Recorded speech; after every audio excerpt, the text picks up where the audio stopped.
Malacanang warns that gasoline stations charging unreasonable prices may face sanctions as the government monitors compliance amid the Middle East crisis. In a media briefing in New York City, Palace Press Officer Claire Castro says the Department of Energy has issued show-cause orders to 54 gas stations to determine if they have violated government warnings against hiking fuel prices. Castro says the palace will continue to monitor the situation closely. She vows that they will take strict action against violators, including possible revocation of permits. She says the DOE will coordinate with gas stations, stressing that the government's intervention is intended to prevent price manipulation while promoting fair business practices. Castro then emphasizes President Bongbong Marcos's call for unity and cooperation during the crisis. The Middle East crisis has triggered global oil price surges, prompting the Philippine government to implement several contingency measures to address the issue. Oil prices have eclipsed $100 per barrel for the first time in more than 3.5 years as the Iran war hinders production and shipping in the Middle East.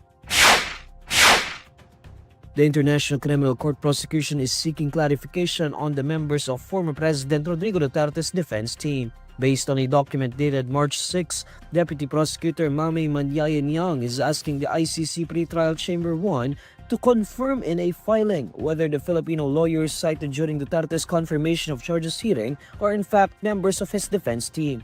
These are Salvador Medialdea, Salvador Panelo, Martin Delgra, Silvestre Bello, Alfredo Lim Jr., and Cesar Dulay. During the confirmation of charges hearing, Duterte's counsel publicly mentioned their names as they introduced the team. This is despite telling the prosecution beforehand that they were not members of the defense. The prosecution says the statements during the hearing created the impression that the 6 lawyers are members of Duterte's defense team before the ICC. Nyang points out that under the regulations of the court, Duterte's case is classified confidential to the defense, prosecution, and registry only. According to Nyang, the prosecution had already emailed Duterte's defense counsel on February 25 to clarify the additional lawyer's role, but they supposedly refused to do so. He says the prosecution requires clarification on the matter in order to conduct thorough risk assessments to potentially oppose their appointment. With this, the prosecution requests the chamber to order the defense to confirm in the filing that the 6 lawyers are not members of Duterte's defense team in his case before the court. They also ask to confirm that the lawyers have not and will not receive any disclosure in this case, have access to any non-public filings, and receive any other non-public information. The prosecution likewise wants to confirm that the lawyers are not entitled to legally privileged meetings or other communications with Duterte in the detention center.